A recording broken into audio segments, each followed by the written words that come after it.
turning over to the way for K2 CKLA. I didn't know I was a ballerina, did you? Back in the day, now I'm gonna get her.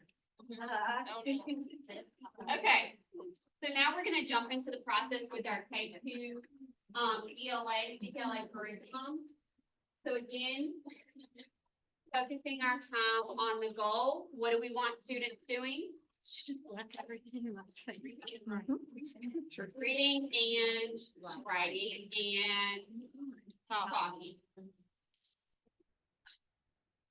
So hopefully the teachers, so just a side note, just like ELA for 3-5, we want them to choose a lesson. They all need to come in with one lesson. And they should read through that lesson, including the advanced preparation page prior to coming. So on that advanced preparation page, in most cases, it's going to give you the list of materials that you need to prepare ahead of time. But sometimes it will have content knowledge. So it will tell you like, hey, this is when we use these types of spellings, and those rules are great to build the content knowledge of the teacher. The better they know it, the better they can provide it to the student. It may also have like something labeled as universal access, which are great supports for them to embed that. Typically what I have seen is supports that help with children that have autistic type tendencies, as well as our English language learners. And so you'll have things like, hey, bring in some pictures on this, bring in mirrors for this. There's a kindergarten lesson where the kids are required to shake hands and look each other in the eye, and that would be very difficult for a student who has autistic type tendencies. So it's basically telling the teacher, hey, be mindful of that. And so it does give some good information. So all of those things we would want them to do prior to coming to the meeting.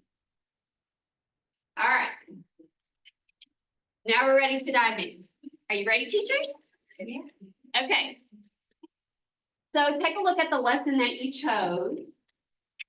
What are the primary objectives for our lesson?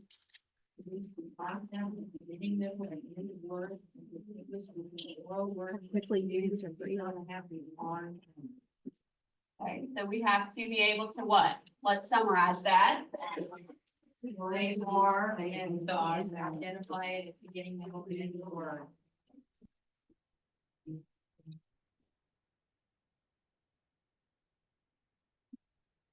Okay.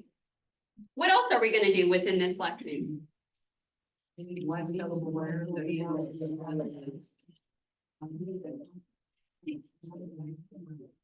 we're going to read one syllable words, spelled AR. So we're specifically working on the AR spelling for that sound. And we're also going to right. All right, and then what's the last thing we're going to do? Read and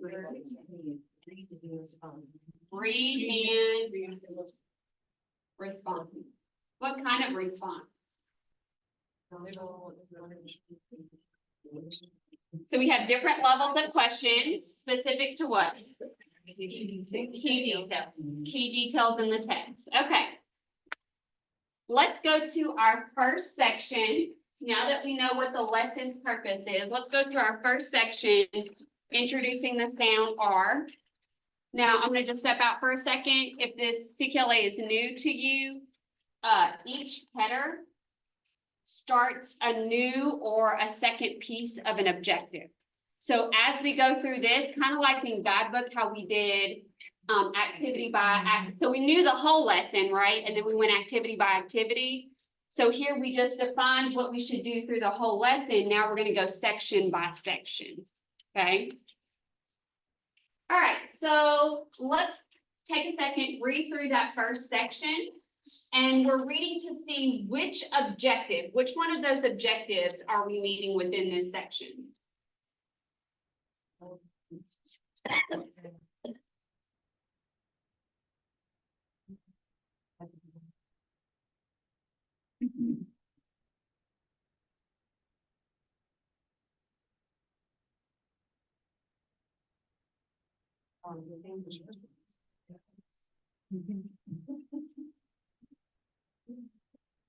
I hear some of y'all mumbling it under your breath. Haven't articulated the word. Okay, so what objective? Orally Orally produce the R sound and distinguish. and tell the difference or distinguish between words that have it and words that don't. So we're working on this very first objective. We're listening for the R sound. We're saying it. We're telling where it is. How do you know? What is the student doing that proves that's the objective? Okay, so they're repeating sound, they're repeating the sound, they're repeating words with the sound. And then I heard over here, we're raising our hand after when I'm gonna listen to a word, and if I hear the sound, I'm gonna raise my hand, okay? All right, so we know the objective. Now let's think about how we're gonna monitor student learning. So what should I see by the end of this section? What am I looking for?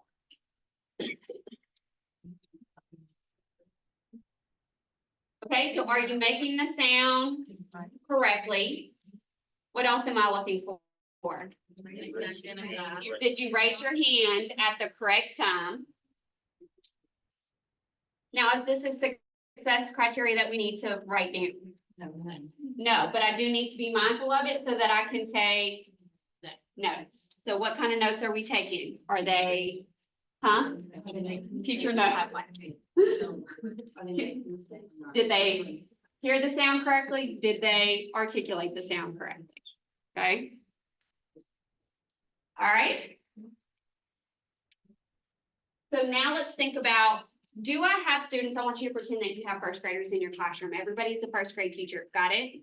So I want you to think about a first grader you've seen in your life, even if it's your own first grader or a previous child, a child that was previously a first grade student, right? Okay. Do you have any kids in your class who are going to need support on this activity? Yes. Okay, why? Oh, they're gonna, so you have some speech articulation errors. Okay, so you have some kids that have some speech articulation issues.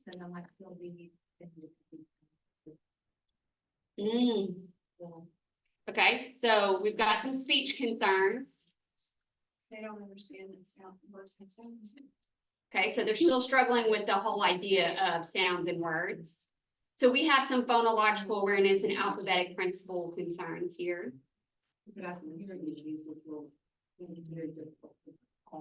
Hearing issues, yes. So I have some that have an issue with like initial sound, so trying to put the two together, they struggle. Yeah, Or to segment the sound, they can't segment the sound. can't segment the sounds.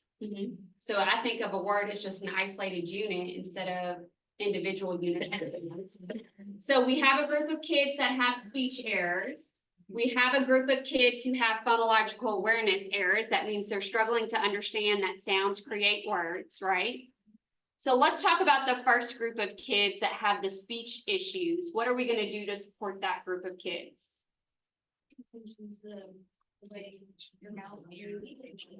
Okay, so we need to add in the manner of the articulation. So that's something we need to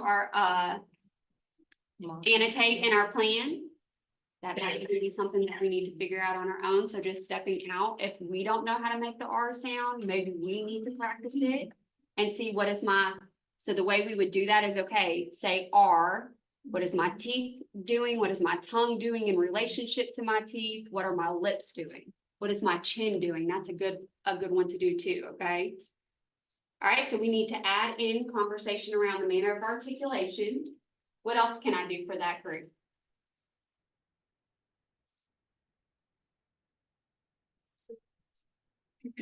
Mirrors. Okay, I like that. Mirrors. Are we going to use mirrors for all of the kids in your class, Miss Wright? Just those kids. So if we're not going to use it for a whole group, then let's just go ahead and make sure that we add those initials to that support so that we're documenting that additional support we're giving, because that helps during intervention meetings. Okay. Now let's talk about our phonological awareness group, the group that struggles with isolating sounds in a word or segmenting all of the sounds. What are we going to do to help those kids?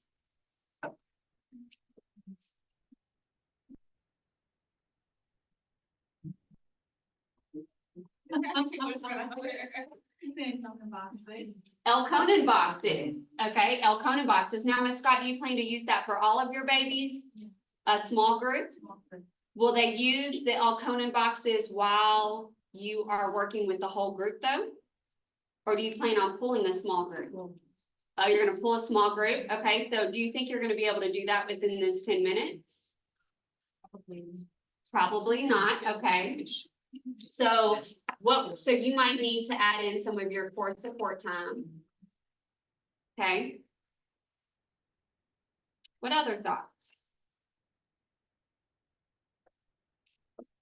Practice making those sounds so they can hear the R, because you say in the beginning, middle, or end, they can't differentiate where the sound takes place. So just practice with just breaking the word and segmenting the sounds. Okay, so we could just segment the sounds. So instead of them just repeating arc, arc, you're gonna have them say arc, arc. Okay, very good. And that's when we can pull in the Elkonin boxes as well. Okay, Additional support has some of the more with spelling, so there's more words that you can use.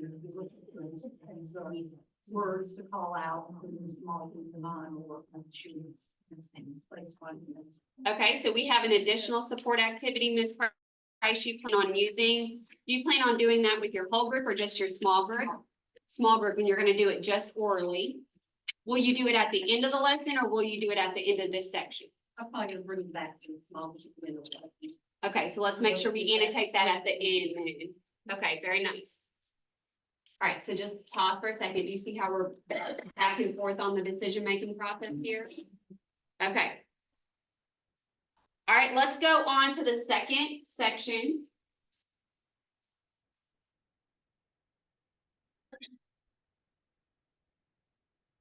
Take a second to read through, think about what the student is doing.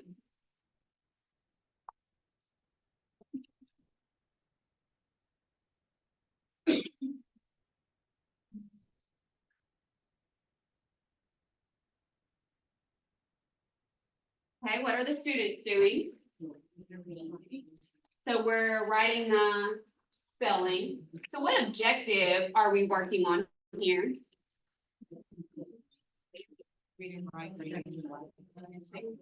Reading and writing one syllable words with the R sound spelled AR, okay?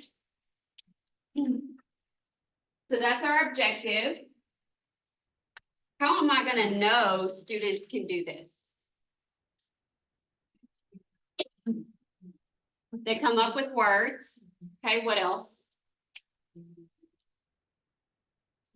Going to the next section too. This one is one activity that's divided into two sections.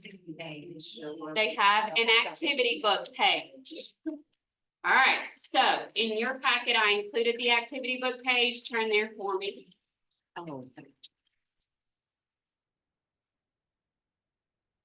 It's a two-sided page.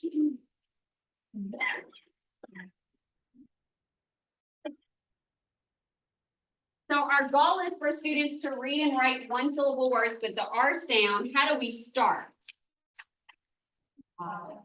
Modeling and just writing the isolated sounds and words, right? So this page is just building what? Handwriting. Okay, and then look on the back side of it. What are students doing on this page? They have to read the word, find the picture, and then write the word. So is this a piece that we could build out some success criteria? All right, so let's build it out. Let's look at the handwriting piece. What do we want students to do? Huh? Read the sound first. Okay. You want, okay, wait, go ahead, Ms. Thomas, I can't hear you talking so loud. Oh, Ms. Thomas. It's 'cause she didn't want you to hear. Number one, the sound is R, so I would have this sound, I would segment it out first, and then I would consider some writing. Oh, are you on the picture? I was like, where are you getting that word from on the handwriting page? Oh, I'm not, no, I I knew you were. As soon as she said, I need to know if they can read it. I was like, okay, I'll choose on the back side. Go to the front side of the page. Yeah. Okay. I'm sorry, 'cause I'm not thinking. Okay, so say the sound.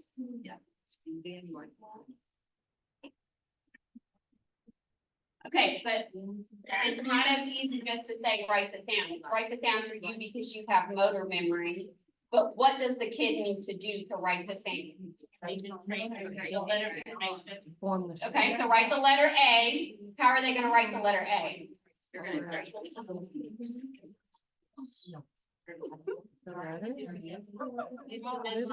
the midline. Yeah. To the bottom. And then what are we gonna do? Circle to the left, right? So this is what it should look like. I broke it up. It would probably be better if we did it in separate colors for the kids and put it on one line, but I don't have a separate color. But I would have put the vertical line in blue and the circle to the left in red so that they could see the difference in the two strokes. Okay, then what am I gonna do?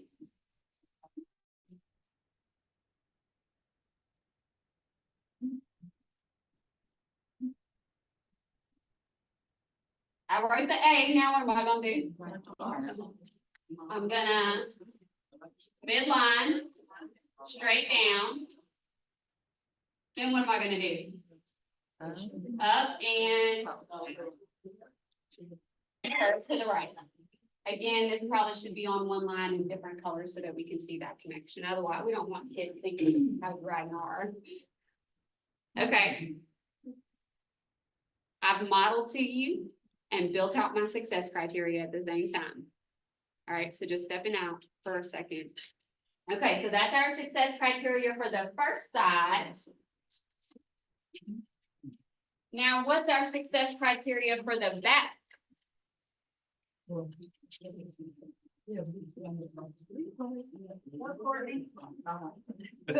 what I was at. I was like, oh, no. Read the word. I'll say, because you're reading and writing the word. So I want you to read the word. Okay, so what do I have to do to read the word? Figure it out yourself. I'm gonna do like this. You said, all right, so I'm gonna figure it out. And do that together. So when I will. In the end, I'm gonna use it. Okay, so we're gonna tap and say the sound. We could also write segment. This is gonna depend on what kind of language you're using in your classroom. Now, I would recommend saying the word segment, but we could also say tap and say. All right, so they're gonna tap and say each sound, R, then what are they gonna do? R, blend. All right, then what are we gonna do? I do that. I don't have a picture that matches. Find picture. And then what are we gonna do? Write the correct word. Right. The word. Okay. We can use pictures with our babies too. I had a kinder teacher who drew little eyeballs for look at the word and then mapped it a finger for tap and say. Okay. So we have our success criteria. We know what we're looking for. Now I'm going to step out for just a second. Let's think about our success criteria as a teacher. You now turn, I'm walking around and I'm listening and you say, R, caterpillar. What's your issue? Blending. If I said, what's my problem? I don't have the sound. I didn't master the fact that you told me AR comes together to make one sound. I didn't get that. Okay. What if I say R, arm versus arm? What is what does that tell you the difference is between those two students? It's the fluency. It's the level of fluency. One kid is at a lower level. They both have sound symbol correspondences. They both have phonological awareness mastered enough through the ears that they can apply it on paper. but one is automatic and one is not. What if I say arm, arm, and then I write it like this? I just wrote it really terribly.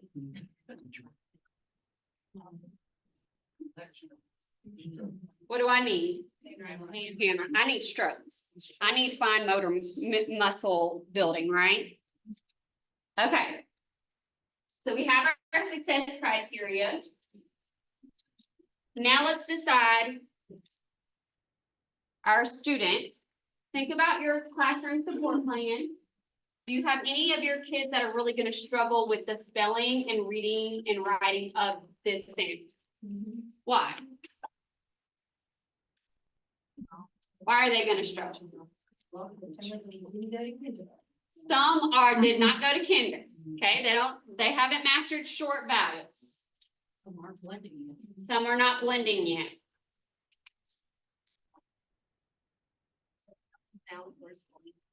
We don't have basic sound correspondence. We don't know how to map a symbol to a sound.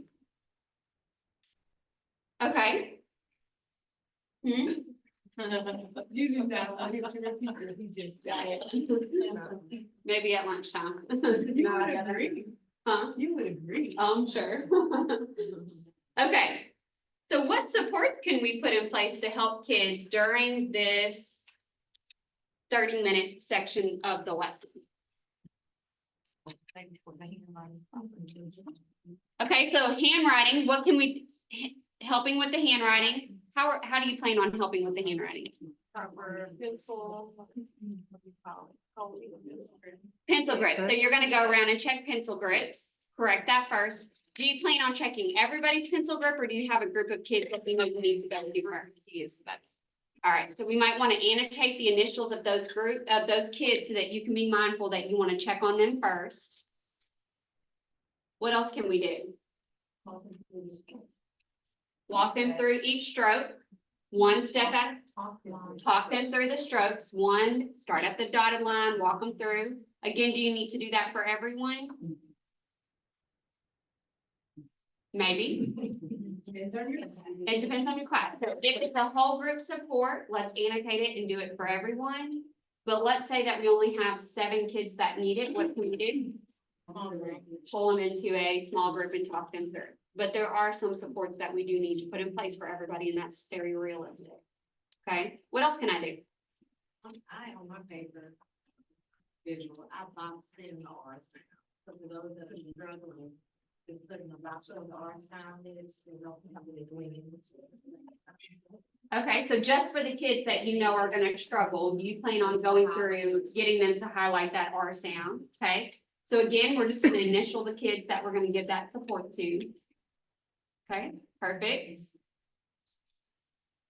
Sometimes some of these pictures, you need to go and go over them before. Some of the pictures can not fit in there, well, always you should, but there's some of the particular I've seen them. So Ms. Price, I hear what you're saying is that some of your kids really struggle with basic vocabulary knowledge. And I know you have a large EL population at your school, so you're gonna go through the words first, almost like a vocabulary activity. The pictures, like. The picture. You're gonna go through the pictures first. Label the pictures basically, so they know. Okay, Farm, something like the thing barn or house or building anywhere. okay, so do you plan on doing that with your whole class, Ms. Price, or just those babies that are gonna struggle? We can do it the whole class. Whole class, okay. So that's what Ms. Price is gonna annotate. For my higher students, I think I would try to write the words for the pictures. Yeah. So you plan on providing an enrichment activity by taking the words off of the page and they're just going to write the words? No, but like, there's one farm under there. Oh, okay. That are not. Okay, I got it. I'm with you. So you have a couple of kids in your class that they're gonna complete the whole page. Basically, essentially reading and matching for the one provided, but then they have to do a phoneme, grapheme, math type activity for the ones not provided. Okay, I like it. Enriching those learners. Okay, so I'm gonna step out for a second. A couple of other good things that we could have done is hand over hand instruction. COVID is come and gone. It's time to get close to our babies again. I know it's scary, but we got to, right? So hand over hand. The other thing that I would tell you as the leaders of your campuses, when you're walking classrooms, what I see a lot on these activity book pages is, especially on the handwriting page, is if the student writes it incorrectly, the teacher writes over it correctly, and then the student never does anything. Instead, let's write it with a highlighter and force the kid to go back and write it correctly. That way the student is accountable for it, not the teacher, right? And then on the back of the activity book page, turning that into like a quiz trade or some kind of activity where I can monitor more kids at one time, reading the words. As a leader, what I'm going to tell you to be cautious of, this becomes a matching activity very quickly. If I know this is an arm, and I know this is a farm, and I know farm starts with, and there's no F in this word, I match that picture without ever reading it. So that's why the success criteria becomes so important. The teacher needs to model it first, and then the teacher needs to walk in and provide feedback. Hey, I didn't see you tap and say those things. I didn't see you read the word first, right? Because otherwise all we're doing is matching. So just some things to be mindful of when we think. Well, that's what we were discussing, because we were looking at some of the pictures, and some of the pictures don't seem to have some of the sounds, but Mr. Mosley helped us out, and he made some of them work. But like, you can do a thumbs up. So yeah, like what's number 3? What did you say? You said car. Fish. It's a car. I promise you, he had brought it, we wrote, that was, especially when we're having, how are some of these the same sounds, and we were trying to make it work. But they, so Ms. Holland's idea was just, even if it didn't go through the pictures, and do a thumbs up, thumbs down, and that's the way you can do what you were saying as well to identify whether they know. If they hear the sound, which would go back to that first, support that first objective too. Okay. So what's number 5? Mr. Moser, what'd you put on the thing? I'm trying to make it work. No, not on what we're grade reading. He said it's more. Ornament, and we looked at him over there. I'm trying to something close. My clothes, y'all. We were really trying to fix it out. I want to look at the answer key because I do not know. I mean, that's a bell to me. I know you're like, man, just. It's a bell. Well, and when I said, what I think number 5 is, everybody said it's a bell. But that goes back to their rendition. Yeah, it does. I was there, charm. I said, okay, go. Oh, charm, okay. But they have to know that they're having. And that goes back to what Ms. Price was saying. If the word is charm here, Yeah. I would have had to really pull that out. We were trying to make it more advanced. Yeah. It's a bell. It's a bell. And a great way for us to monitor if they still remember that short vowel E. All right. Okay. All right. So I'm going to pause there instead of finishing through the lesson, but we would technically follow that same process with every section. And in most cases, the sections are individual. You saw here that the practice was isolated from the introduction of the spelling. So just know that those go together, right? So if it says introduce the spelling and then practice, put those together. But the most important thing is that we're discussing what do our students need and then putting those supports in place.